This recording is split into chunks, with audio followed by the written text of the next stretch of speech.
Assalamualaikum everyone. Good afternoon from Korea University. 안녕하세요. I am Sekar Arum, a student at Universitas Gadjah Mada, majoring in Korean language and culture. Currently, I am studying at Korea University, or Goryeo as they called it in Korean. And as an IISMA awardee, I got an opportunity to learn things outside my major, mainly about media, society, and health, and of course, getting more exposure to the Korean language, history, and culture. Okay, so before I start, let me introduce you to the building that located behind me. So this is Hana Plaza, one of the peaceful place in Korea University for enjoying the fresh air after a stressful class. And you can see benches behind me.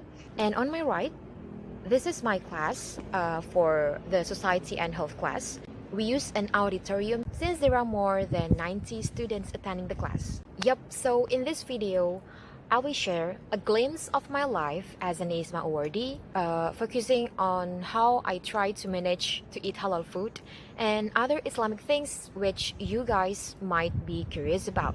Back in the day before I was elected as an awardee, like all the people said, it was started by a dream. Yes, I have a dream to go to Korea. I know that it is not realistic unless I have enough funds, so I just simply buried that dream. Until that day, when my professor sent an IISMA poster to our class group, and I remember that it was just another hectic day in my 6th semester, and when I saw that poster, there is a signal in my head, a voice that yelled to me, "You have definitely to try this scholarship." I'm so grateful that Korea University is on the list and I applied for that. Long story short, I get accepted. Yep, I felt excited when I saw the announcement, but then it slowly faded to many things that I was always being afraid about. I've never been abroad before, so there were a lot of worries in my head. And as a Muslim, what will happen if I go to Korea, a Muslim minority country?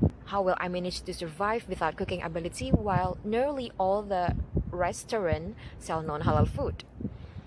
We will have our Ramadan here, the fasting month, like far, far away from our family too. How am I supposed to deal with that? And in order to deal with those anxieties, I started to follow Indonesian halal influencers on Instagram. I originally thought that halal only means no pork and no lard, but it is actually broader and more complex than what I thought. Due to the government regulation, we have to stay for a week quarantine. At the time, we could request halal food, so that is not a big problem. And then, the real survival started. I was relieved because I found 3 halal restaurants, but of course, I cannot buy food every day. The only way to survive is I have to cook. And on the first day, after we've been released from the quarantine, we rushed to the nearest store to buy kitchen utensils. I don't have any idea what I'm gonna cook, but let's just buy the basics. Well, yes, I bought a cooking pan and another one to boil water for instant noodles or making soup, something like that. But guess what? I ended up boiling potatoes and eggs for my meals. That was because I know where I can buy halal meat, but I decided to not buy it since I don't know how to cook. I don't know what to cook. Another thing to be grateful is it is easy to find fruits. And, well, the highest level of a meal that I can cook was an omelette. It was a hard time though, but the fact is, that was a part of my halal food journey in Korea, right? Here are 3 points in my head whenever I went grocery shopping. First, if it is a Korean product, it is strongly suggested to check its ingredients first, because it was made in Korean, so all the information is written with Hangul, Korean alphabet. But unconsciously, reading product information is actually one of the ways to improve my Korean reading ability. Second, if it is an imported product, it is easier to check because all the informations are in English. And third, I automatically grab the product if I saw a halal logo stamped on it. Well, some people might see our halal dietary as a restriction that limits us from the freedom to taste many delicious foods while we are going abroad. But personally, I think all these limitations actually push me to be more creative and maximize my survival instinct. This leads me to learn how to cook. Before I went to Korea, I already accept the fact that I might not be able to try a lot of Korean food, so I did not have a desire to do a culinary hunt. And then I got a surprise. I tested positive for COVID-19, which made me ended up being quarantined for a week inside the government facility. There's no option for halal food or vegetarian, no delivery food, and personal belongings from outside the facility. They delivered our meals, a Korean food, 3 times a day. They put the meal box in front of our doors. Almost all the meals contain pork. I have no choice but to remove the pork, but at least I know it from the stickers that they put on the top of the mailbox before eating the rest of the safe food. I don't know, somehow it's like painful when I throw them to the food waste bin, but yeah. And that was in the middle of March when I got my first COVID.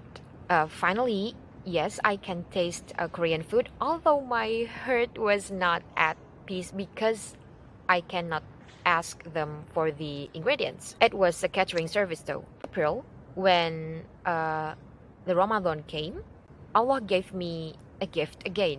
I joined an Islamic lecture. They even gave us free iftar meal boxes for each participant. A Korean food. Not just a Korean food, but a halal Korean food.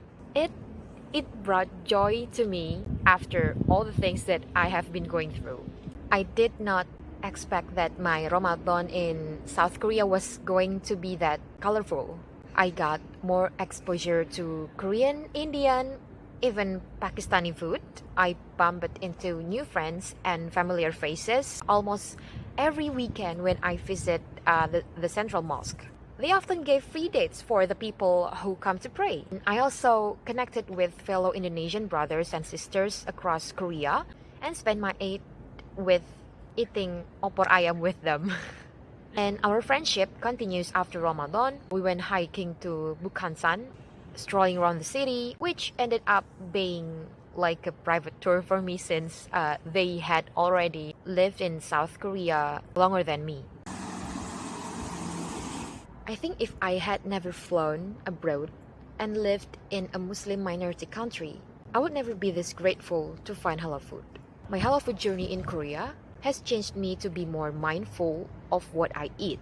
What we consume is not just simply ended in our stomach. Our body absorbs it as energy, which makes us able to do our daily activities and our prayer as well. Furthermore, I will never be this grateful for my family's homemade dishes too, mainly my mom's dishes. Well, here, either I cook for myself or cook together with my friends. It took 1.5 hours from preparing the ingredients until eating our meals. We tend to finish it until the very last bite since we already poured our energy to cook and we have to appreciate it, right? So our principle is only cook the portion that we can eat to prevent food waste. Yup, and that is the end of my story. I am officially IISMA biased because being an IISMA awardee allows me to witness the sparks of a multicultural in Korea, the land of the used to be monocultural society. It also encourages me to learn something insightful every day in order to be the best version of Indonesian, mainly as a Muslim representation, which also could be the reason for you to be bold to go abroad.